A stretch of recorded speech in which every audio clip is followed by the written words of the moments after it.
আসসালামু আলাইকুম গাইস।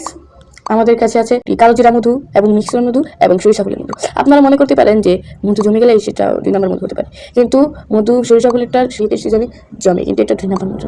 আর আপনারা যদি মধু কিনতে চান তবে স্ক্রিনে একটি নাম্বার দেওয়া আছে, মানে যোগাযোগ করবেন। তো মধুর উপকারী সম্পর্কে আমি এখন বিস্তারিত আপনাদেরকে বলতেছি। মধু প্রাচীনকাল থেকে মানুষ প্রাকৃতিক খাবার হিসাবে, মিষ্টি হিসাবে, চিকিৎসা ও সৌন্দর্য চর্চা সহ নানাভাবে মধুর ব্যবহার করে আসছে। এছাড়া শরীর সুস্থতায় মধু রয়েছে নানা উপকারিতা। শুধু মৌচাক না, ফুল থেকেও মধু হয়। আর এইসব মধুর প্রায় সবগুলোর গুণাগুণ প্রায় একরকম। মধুতে প্রায় 45টি খাদ্য উপাদান রয়ে থাকে। এর মধ্যে গ্লুকোজ, ফ্রুক্টোজ এবং মন্টোজ থাকে।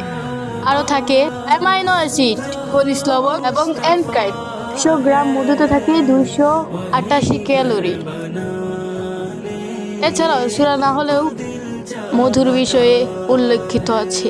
মধুর উপকারিতা সংক্ষেপ করে বলতে গেলে অনেক সময় লাগে, তাই ছোট করে বললাম। আপনারা যারা মধু নেবেন তারা এই স্ক্রিনে দেওয়া নাম্বারে অবশ্যই যোগাযোগ করবেন। ওকে, ধন্যবাদ। আসসালামু আলাইকুম ওয়া রাহমাতুল্লাহি ওয়া বারাকাতুহু। সবাই ভালো থাকবেন।